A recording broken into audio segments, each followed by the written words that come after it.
Let's continue with MCQ number 15. A medical test has a high chance of type 2 error.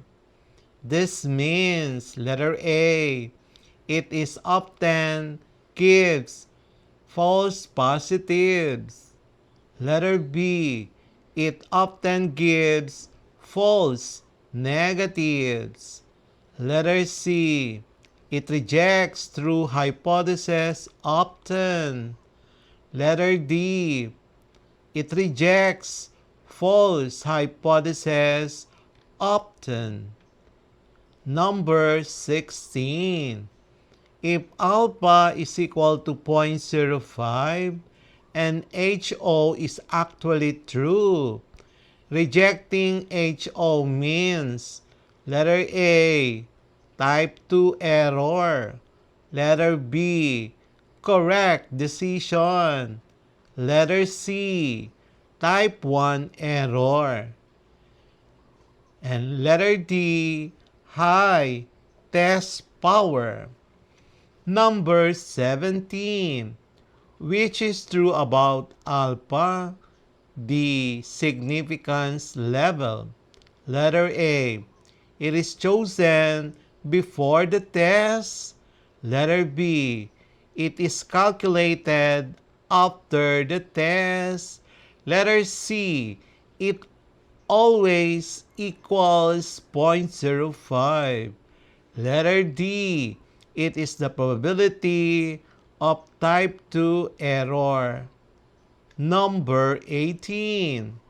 In hypothesis testing, the power of a test is defined as A, 1 minus alpha, B, 1 minus beta, C, alpha plus beta, D, alpha divided by beta. Number 19. A teacher claims the class mean is 75. If alpha is equal to 0.05, the probability of rejecting this true claim is A, 0%, B, 5%, C, 95%, D, 100%. Number 20. Which of the following correctly matches the errors? Letter A, type 1 error is the false negative. Type 2 error is false positive. Letter B, type 1 error, rejecting a false HO. And then type 2 error, rejecting a true error. And then letter C, type 1 error is equal to false positive. And then type 2 error is the false negative. Letter D, type 1 error is accepting HO. And then type 2 error is rejecting H1. Now, the answer key for our quarter 4 lesson Roman numeral number 9, level of significance and types of errors in hypothesis testing. Okay, so number 1, the correct answer is letter B. There is a 5% chance of making a type 1 error. Number 2, the correct answer is letter B. The test is stricter in rejecting HO. Number 3, the correct answer is A. A true null hypothesis is rejected. Number 4, the correct answer is letter B. A false null hypothesis is not rejected. Letter number 5. Letter B.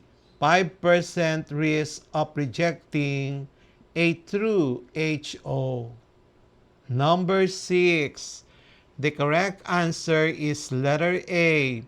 It occurs when HO is true but rejected. Number 7. The correct answer is B. It occurs when HO is false but accepted. Number 8. The correct answer is A. There is a 10% chance of type 1 error. And number 9. The correct answer is letter B. Life and death medical testing. Number 10. The correct answer is letter B. 95%. Number 11. The correct answer is letter A. Convicting an innocent person.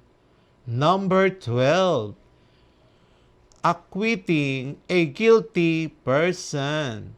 Number 13. The correct answer is letter B. Decreases the risk of type 1 error.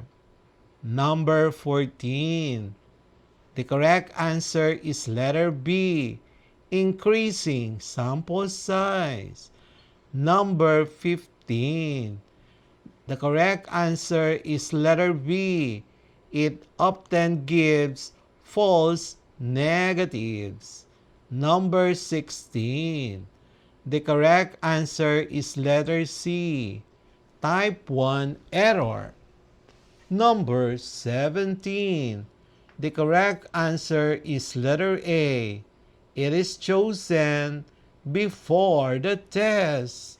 Number 18. The correct answer is letter B. 1 minus beta. Number 19. The correct answer is letter B. 5%. Number 20. The correct answer is type 1 error, which is false positive, and then type 2 error, false negative.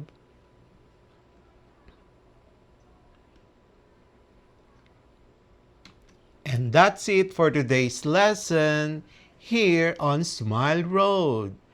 If you learned something new today, don't forget to hit that like button and share this video with your classmates.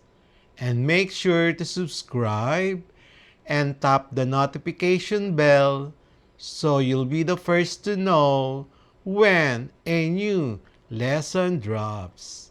This is Sir M, reminding you that learning doesn't stop after the bell rings. Keep asking, keep exploring, and always walk the road of knowledge with a smile.